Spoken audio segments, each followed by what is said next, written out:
Hola, en este video vamos a ver el test bench de la memoria RAM estática sincrónica con bus bidireccional que vimos en el video anterior.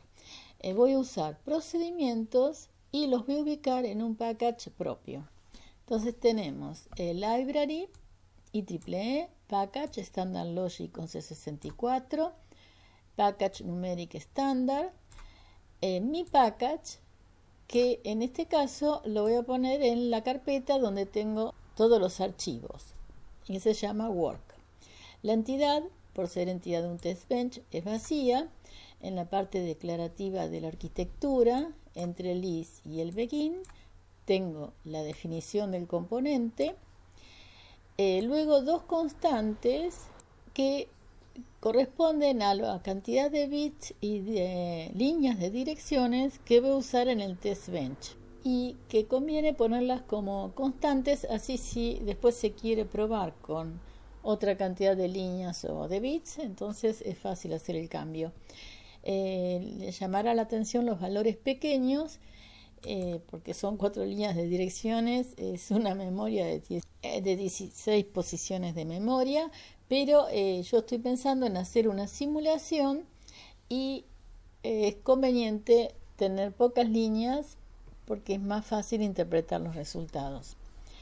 Luego tenemos las señales propias del test bench, aquellas que son de entrada con sus valores iniciales, clock en 1, las señales que son de control en 0 para que no amanezcan activas, las líneas de direcciones en 0, el bus de datos en alta impedancia. Luego tenemos la constante frecuencia, periodo y la señal de tener, que tienen que ver con el proceso que genera el reloj. Después del begin comienza el cuerpo de la arquitectura. Lo primero que tenemos es el instanciado del componente, que es la SRAM de bus bidireccional IO, que vimos en el video anterior. Luego el proceso que genera el clock y a continuación el proceso prueba. En este caso, entre el is y el begin, o sea en la parte declarativa del proceso, hay una variable que llamo dato, que es Standard Logic Vector en el bit -1 down to 0. Esta variable la necesité para pasar información a los procedimientos y a su vez recibir información de ellos. Luego del begin, en el cuerpo del process, tenemos un report de tipo node, verificando la RAM estática de 16 palabras de 4 bits. Luego la asignación de alta impedancia a DAT, wait for 30 nanosegundos. A continuación, espero que se propague esa señal y genere un tiempo como si fuera un reset, o sea, un periodo y medio de la señal de clock más o menos. Y a continuación, acá puse como título varios ciclos de escritura. Me pareció conveniente que varias posiciones de memoria tengan ya un valor, como si fuera un valor inicial. Entonces, de las 16 posiciones de memoria, a 10 de ellas, con este for loop, les di un valor inicial. Entonces, for i, que es integer y no se declara, in y el rango, 0 to 9. Llamo a un procedimiento que se llama escribe SRAM y le paso como primer argumento el índice del for, que representa la dirección. Luego le paso el dato. Para que el dato no coincidiera con la dirección, puse el complemento a 9. Entonces 9 menos i, en este caso, el primer dato que le voy a pasar es un 9 y la dirección va a ser la 0. Luego están las otras señales que necesite pasarle, que es el clock, dir, chip select, write enable porque voy a escribir y dat. El for es muy cómodo de usar y rápidamente le doy valor inicial a 10 posiciones de memoria, pero tiene el inconveniente de que las posiciones de memoria las estoy escribiendo en forma consecutiva y los datos también los estoy poniendo con un criterio. A veces hacer las cosas tan ordenadas puede ocasionar que no descubra alguna falla. De hecho, la primera vez que lo hice y el dato coincidía con la posición de memoria, había un error y al ser el mismo valor no surgía en el test bench. Por eso, una vez que llené esas 10 posiciones de memoria, las leo, las verifico y luego tengo otras escrituras, tanto como para probar qué sucede cuando cambio el contenido de una posición de memoria ya escrita, para ver si funciona bien como memoria RAM, y también para escribir en otras posiciones de memoria y alternar escritura, a veces varias escrituras y después la lectura, a veces una vez por medio, o sea, distintas situaciones y además en distinto orden, como escribir una posición de memoria que esté al final y después una que esté en el medio, para tener una prueba más o menos exhaustiva de la memoria RAM. Entonces, en la línea 60 llamo a otro procedimiento que se llama LeSRAM. Este procedimiento, que en este caso podría haber sido una función. La diferencia entre procedimientos y funciones, la diferencia fundamental, es que las funciones tienen que devolver un valor, tienen un return, nada más que uno, ni cero ni más de uno. Entonces, por eso uso procedimientos que son más generales. Pero en este caso podría haber usado una función porque sí tengo un valor para devolver. Entonces, 7 va a ser la dirección de memoria que quiero leer. Fíjense que uso un entero. ¿Por qué? Porque en el ciclo anterior del for yo usé enteros, porque usé el índice del for, tanto para la dirección como para el dato. Entonces ahora sigo usando enteros. Le mando las señales que necesita, clock, clear, chip select, en este caso es output enable porque estamos leyendo, dat, y acá está la variable dato que había definido. Entonces, en esta variable dato me va a devolver este procedimiento el dato que leyó. Lo necesito para enviárselo al próximo procedimiento, que se llama verifica SRAM, al cual le envío la dirección, el dato que leyó en esa variable, y como este procedimiento va a constar de un assert para ver si el dato que leyó es igual al esperado, le tengo que enviar también el dato esperado. En este caso, el dato esperado sí lo envío como Standard Logic Vector. Entonces acá está lo útil de haber usado el for y haber puesto los datos como complemento 9, porque entonces si la dirección es 7, quiere decir que el dato esperado es 0010, o sea un 2. O sea que sin ir a ver qué es lo que escribí yo, ya puedo deducir rápidamente qué es lo esperado y hago más rápido el test bench. Entonces ahora, como ya leí y verifiqué estos dos llamados a procedimientos siempre van a ir juntos, podrían no ir juntos, pero es lo lógico que leo y verifico. Entonces escribo, y fíjense, escribo nuevamente la misma posición de memoria para ver si funciona bien como RAM. Entonces le envío nuevamente el 7, ahora le envío como dato el 7, en lo que quiero escribir, todo lo que ya habíamos visto, y a continuación leo y luego verifico. Y en este caso el valor esperado va a ser 0111. Ahora tengo otra escritura y otra escritura. Así tengo dos escrituras seguidas. En la escritura de la línea 77 estoy escribiendo la dirección 11, que era una de las que no había escrito antes. Y le pongo un valor como, por ejemplo, 6. En la siguiente escribo la posición 3, que ya había sido escrita con el loop, y en este caso le escribo un 5. Luego leo, pero no leo la última que escribí, porque sería un caso similar a la línea 73 y 74, sino que voy a leer la que había escrito antes. O sea que en la línea 81 leo la posición de memoria 11. Y a continuación la verificación. Luego escribo la posición de memoria 9, que era una de las que ya estaba escrita, pero en este caso con un 4, la leo y la verifico. Luego Ahora, para tener dos lecturas seguidas, con la verificación sí entre ambas, voy a leer la 3, que es la que había cambiado, y la verifico. Luego leo la dirección 0, que era la original del for. Luego la dirección 4, que era original del for. Siempre leo con la verificación.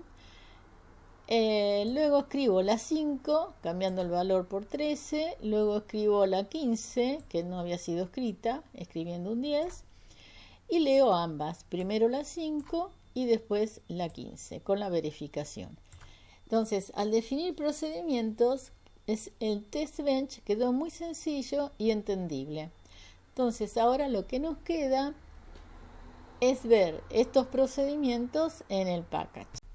Vamos a ver el package. Hablo aquí, mi package BHDL. Cierro. Entonces, tenemos Library EEE, Package Standard Logic 64, Package Numeric Standard, todos ellos del IEEE y TextIO de estándar. En la parte declarativa del package tengo la primera parte de los procedimientos, donde está la palabra procedure, el nombre y entre paréntesis todos los argumentos, terminando en punto y coma. Entonces procedure escribe SRAM, procedure lee SRAM y procedure verifica SRAM. Y luego en el cuerpo del package están todos los procedimientos. Entonces vamos a ver, el procedure escribe SRAM. Por supuesto tenemos que poner una descripción de qué es lo que hace y una documentación. En este caso, como documentación, puse el ciclo de escritura, los tiempos mínimos y tiempos máximos de una memoria comercial, porque me basé en una memoria comercial para poder hacer el test bench. No todos estos tiempos los usé, o sea, usé aquellos que necesité solamente, y de todas maneras pongo todo como documentación. Decidí basarme en una memoria SRAM, que es la que les mostré en el video anterior. Está bien que esta memoria es orientativa porque no es sincrónica.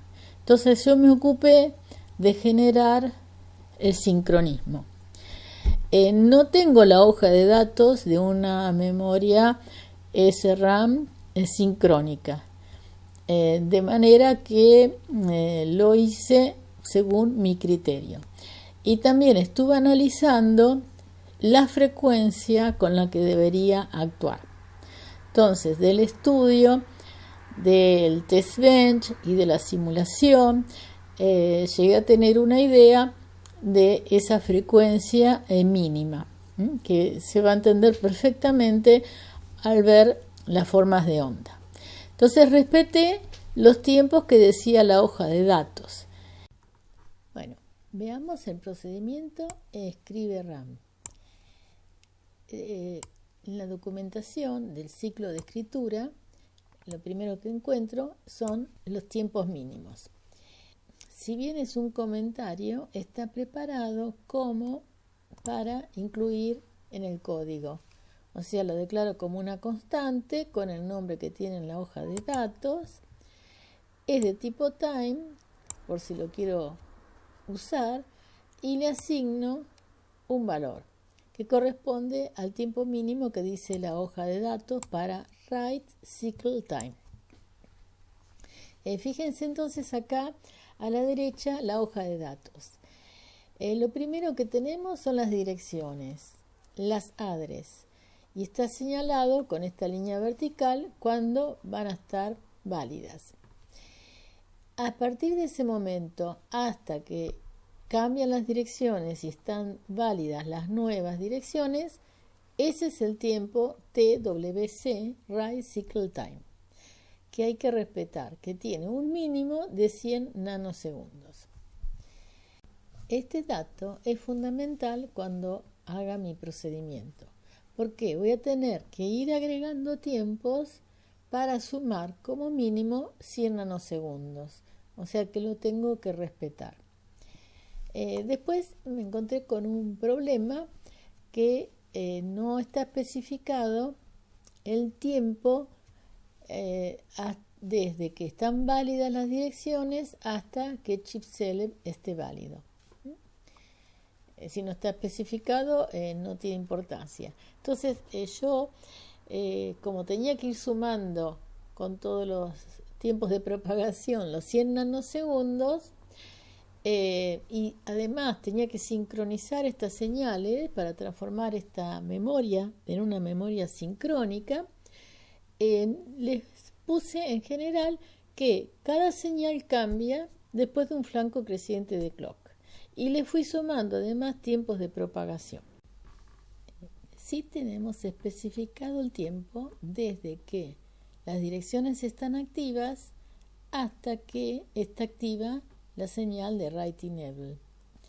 En la memoria esta señal es activa en bajo, pero recuerden que yo siempre uso las señales activas en alto. Este tiempo es TAS. Acá lo tengo. Es 0 nanosegundos. Address Setup Time.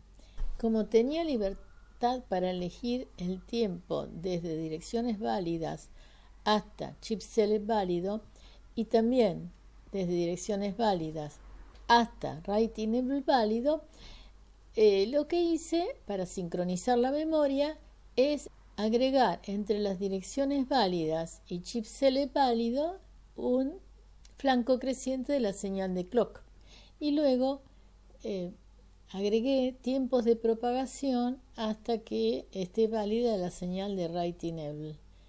Quedan así sincronizadas con el flanco creciente de la señal de clock.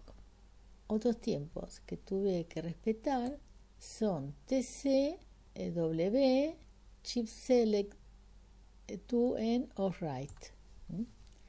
O sea, desde que está activo chipselect hasta que está inactivo right. Ese tiempo es mínimo de 80 nanosegundos. Luego, otro tiempo es el TDW. TDW es 40 nanosegundos mínimo, data valid to end of write.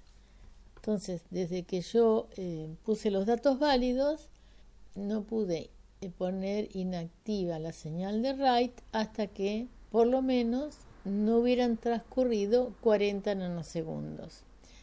Estos tiempos que usé los puse como comentario en el código para mayor claridad.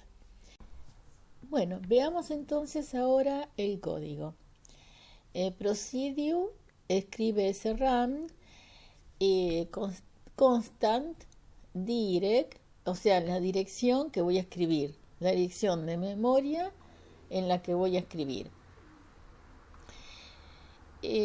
Puse como comentario para recordar que si no se especifica la clase, que es constant, ni el modo, que es in, se supone que es in y constant. Pero me parece más interesante aclararlo. Y por otra parte, al aclararlo, me quedan todos los nombres de las distintas señales o constantes encolumnadas. Bueno, es de tipo integer porque en principio voy a pasar el índice del for. Lo mismo que el dato. El dato también es una constante y es integer. Iba a pasar el complemento a 9 del índice del for. Tanto la dirección como el dato son constantes porque los voy a leer, los voy a tomar de ese argumento para usarlo simplemente la dirección, porque es la dirección donde voy a escribir, y el dato va a ser el contenido, pero no los voy a modificar. Luego tenemos señales. En el caso de las señales, sí hay que aclarar que la clase de los datos es una señal, porque en ningún caso las señales son por omisión. Entonces tenemos in para el caso del clock, standard logic, luego dir, que es la dirección, le puse in-out, standard logic vector. Acá les recuerdo que los argumentos de los procedure Los Standard Logic Vector no llevan la dimensión, porque la definición de estas señales fue hecha, en este caso, en el test bench, que es el código que los llama. Al ser in-out, por omisión, la clase sería variable. Por eso es obligatorio ponerla, lo mismo que in-out. Conocemos las otras señales, que son chip select, write enable y dat. Luego del begin comienza el cuerpo del procedimiento y lo primero que tenemos que hacer es cargar en dir.t la dirección que recibimos del test bench. Entonces, esa dirección les había dicho que es el índice del for, de manera que es integer. Por lo tanto, hay que llamar a la función toUnsigned y decirle con cuántos bits queremos que represente ese entero en binario, o sea 4, y luego el casteo a Standard Logic Vector. Siguiendo el gráfico, lo que hicimos hasta ahora es poner las nuevas direcciones estables. A continuación voy a activar Chip Select. Entonces, como voy a transformar esta memoria en una memoria sincrónica, primero espero 10 nanosegundos a que se propague la señal anterior y genero el tiempo de setup antes del wait until rising age clock. Entonces flanco creciente lo espero para sincronizar la señal de chip select que viene a continuación. Tengo un wait for 3 nanosegundos para el tiempo de hold y ahora sí activo chip select en 1.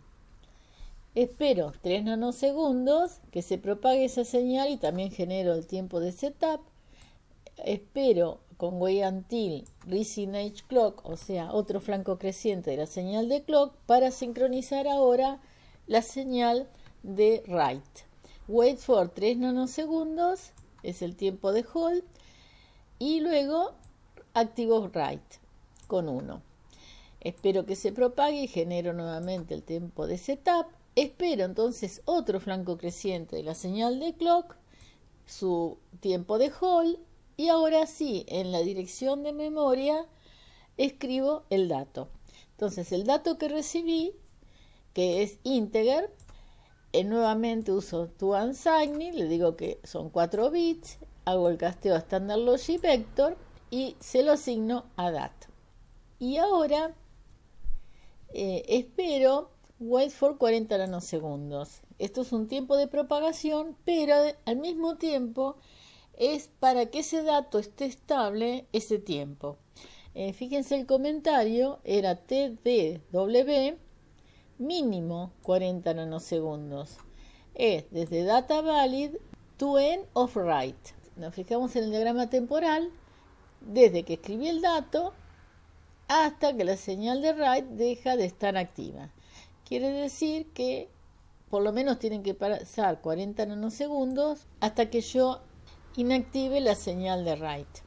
Luego de eso pongo el bus de datos en alta impedancia, chip select lo pongo en 0 y write en 0.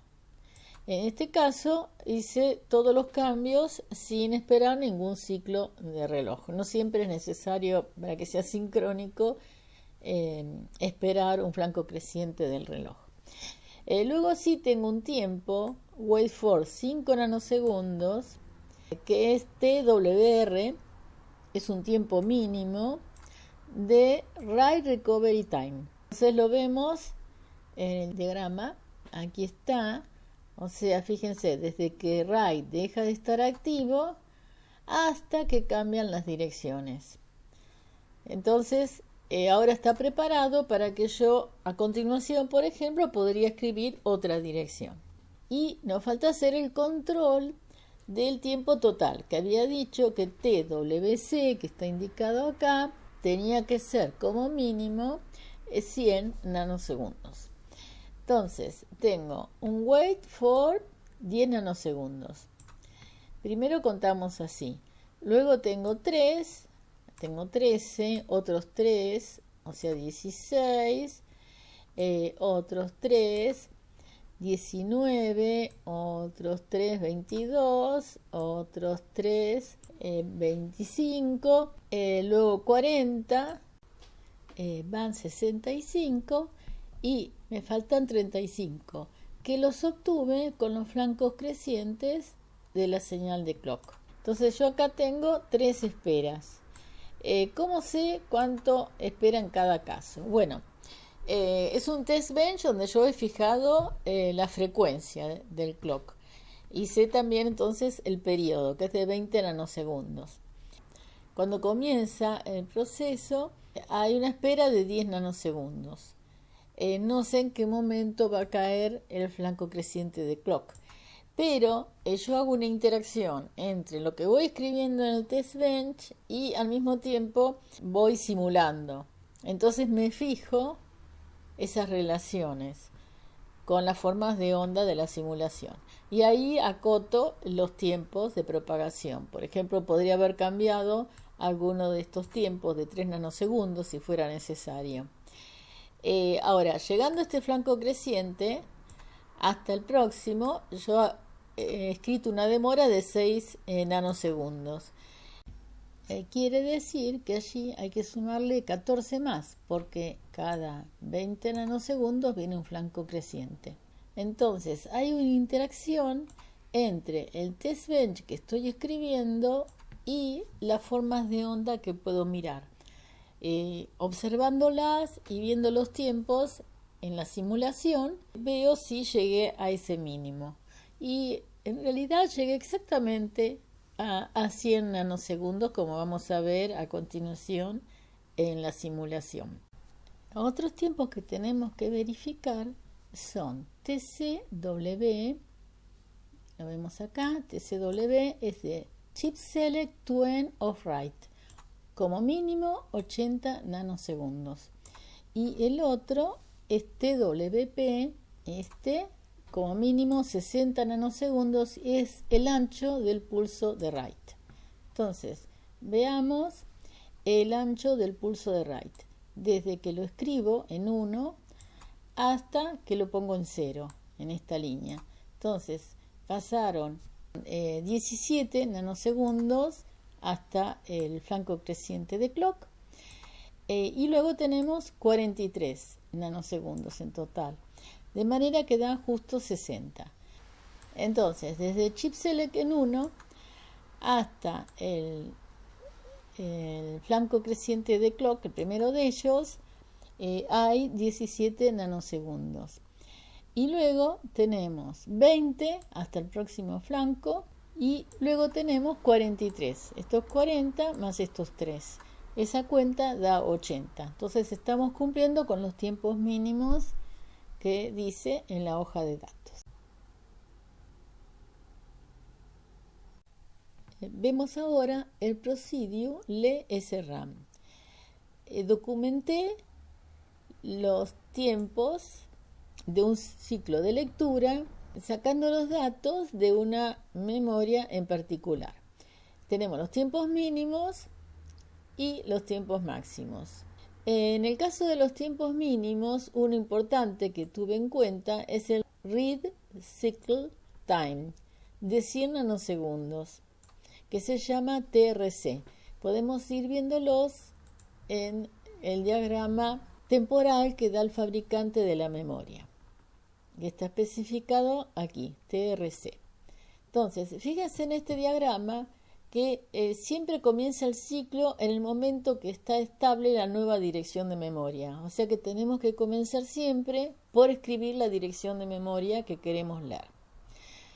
Luego voy a usar la señal de chip select activa en alto, yo uso una sola, y output enable, que en mi caso también va a ser activo en alto, y el dato de salida de la memoria. Entonces tenemos acá los tiempos a tener en cuenta. A partir de que las líneas de direcciones están estables, no está especificado en qué momento va a estar activa la señal de chip select, ni tampoco output enable. Entonces tengo libertad de hacerlos coincidir con las direcciones estables o no. Acuérdense que yo estoy inventando una memoria basada en esta, pero que sea sincrónica. Entonces, lo que decidí es que después de escribir las direcciones estables en forma asincrónica, espero un flanco creciente de la señal de clock para escribir el chip select en 1, o sea, activo. Y espero otro flanco de clock para activar la señal de output enable. Entonces así tengo las tres señales en forma sincrónica. Un tiempo que tengo que respetar, que sí está especificado y es un tiempo máximo, es este tiempo OE.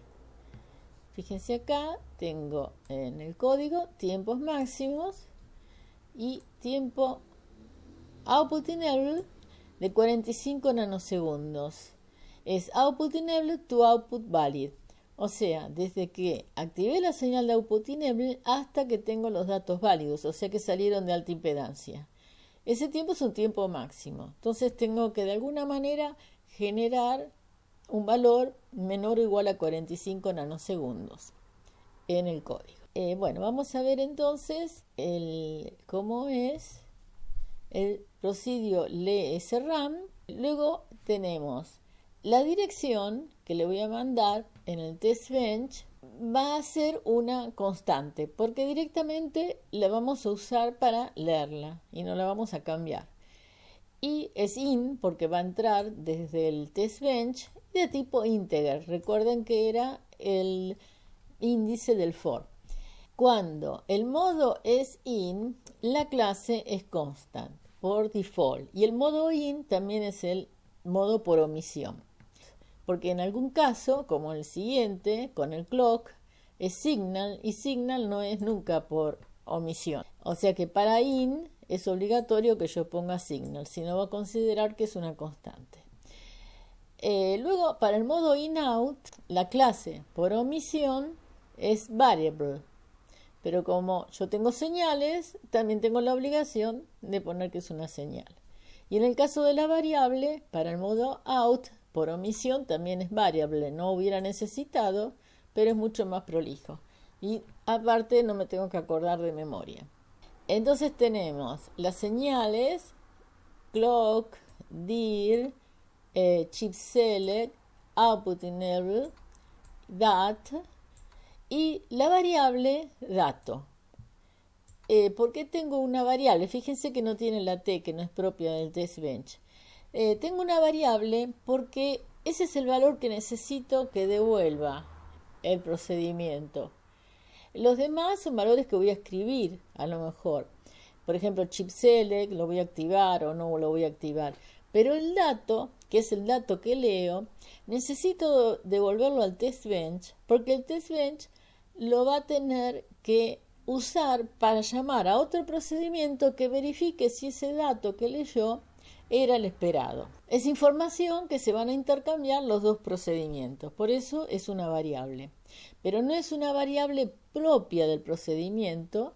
Las variables propias son aquellas que están entre el is y el begin y no tenían existencia fuera del procedimiento. Y acá justamente queremos que ese valor sea devuelto. Por eso está en la lista de argumentos. Bueno, Standard Logic Vector, les había recordado que no lleva la dimensión porque está definido dentro del test bench que lo llama. Después del begin comienza el cuerpo del procedimiento y como vimos en el diagrama temporal, siempre vamos a comenzar con la escritura de una nueva dirección, que es aquella que queremos leer. Entonces, como la dirección la habíamos pasado en forma entera y dir_t es Standard Logic Vector, tenemos que usar la función toUnsigned aclarándole con cuántos bits queremos que transforme ese entero en un valor unsigned y luego hacer el casteo a Standard Logic Vector. Luego tenemos wait for 3 nanosegundos que genera el tiempo de setup y además el tiempo de propagación. Entonces esperamos con wait until rising age clock, un flanco creciente de la señal de clock para sincronizar el chip select que viene a continuación. Entonces, wait for 2 nanosegundos es el tiempo de hold y también es el tiempo de propagación de la señal de clock que acaba de cambiar. Y a continuación activo el chip select. Entonces lo seguimos aquí. El chip select pasó de 0 a 1. Otra vez wait for 3 nanosegundos para generar el tiempo de setup y de propagación. Espero otro flanco creciente de la señal de clock. Con wait for 2 nanosegundos genero el tiempo de hold y ahora activo output enable, que es la señal que está dibujada aquí. Fíjense que dibujan como que se activa primero chip select y después output enable, pero los diagramas temporales nunca están en escala y de hecho esos tiempos no están especificados, así que podrían activarse al mismo tiempo. Entonces yo lo sincronicé con el clock, esas dos señales, cada una con un flanco creciente distinto, y output enable después de chip select. Esos 45 nanosegundos no los podemos ver en este diagrama, porque los datos los va a poner la descripción que hicimos, que sintetiza el circuito. Lo único que estamos haciendo en la línea 175 es leyendo ese dato, que no sabemos cuánto tiempo hacía que estaba disponible, y copiándolo en una variable. Después, cuando veamos las formas de onda, podemos comprobar el tiempo de output enable. De hecho, va a dar bastante menos que 45 nanosegundos. El dato que leyó lo asigno a la variable dato para que lo pueda devolver al test bench. Espero 40 nanosegundos que se propaguen las señales y al mismo tiempo es para generar el tiempo en que están los datos válidos. No está acá especificado, pero los datos están válidos un tiempo no demasiado pequeño. ¿Y por qué necesité hacerlo largo? Porque tenía que sumar en total el tiempo de read cycle, que eran 100 nanosegundos. Esperé después de eso que haya un flanco activo de la señal de clock, porque voy a nuevamente a sincronizar las señales de chip select y output enable con el clock. Con wait for 2 nanosegundos espero el tiempo de hold y en este caso decidí simultáneamente inactivar ambas señales, el chip select y el output enable, o sea, los hice coincidir. Yo ya sé que en ese momento entonces el bus de datos va a pasar a alta impedancia, porque ya no está más seleccionada. Luego esperé 3 nanosegundos para que se propaguen estas señales, esperé otro flanco creciente de la señal de clock y otros 3 nanosegundos. Entonces lo que nos quedaría es ver si el ciclo en total suma 100. Entonces tengo 3 y 2, 5. Más 3 y 2, 5 son 10. Más 3, 13. Más 30, 43. Más 40, 83. Más 2, 85. Más 3, 88. Y más 3, 91. Pero fíjense que tengo 1, 2, 3, 4 y 5 flancos crecientes de clock. En cada uno de ellos tengo que esperar de 0 a 20 nanosegundos. Podemos hacer la cuenta entre el primero y el segundo. Tenemos que esperar 15 nanosegundos. Así que ya superamos ese valor mínimo, sin hacer más cuentas. Viendo las formas de onda van a ver que supera bastante los 100 nanosegundos. De manera que el ciclo de lectura me quedó más largo que el ciclo de escritura. Eso no tiene importancia. Y todo sincrónico. Entonces ahora vamos a ver el proceso que verifica la SRAM. Recibe la dirección que tiene que verificar. Es in, de manera que como omisión es constant, pero como dije prefiero especificarlo, de tipo integer constant, escrito, que es el dato que había escrito y que espero obtener, y leído, que es el dato que leí, que tengo que verificar entonces con escrito. Y en este caso es Standard Logic Vector. Hago un assert entre leído y escrito. Luego tengo el report, falla la dirección, integer, uso el atributo image aplicado a dirección y le pongo integer. El dato grabado en la RAM fue, como este es Standard Logic Vector, tengo que decirle que lo trate como unsigned y que lo convierta a entero para usar integer image. Bueno, lo mismo con el dato leído. Así tengo toda la información que necesito. Severity failure, o sea que este procedimiento no devuelve nada. Si llega a fallar, interrumpe toda la simulación. Como vi que el video era muy largo, dura 1 hora y 10, lo corto acá y en la segunda parte les voy a mostrar la simulación, explicar todos los tiempos y agregar un script. Muchas gracias, como siempre. Si les gustó, se pueden suscribir al canal, activar la campanita, poner me gusta, se los agradezco mucho. Chau chau y hasta la segunda parte.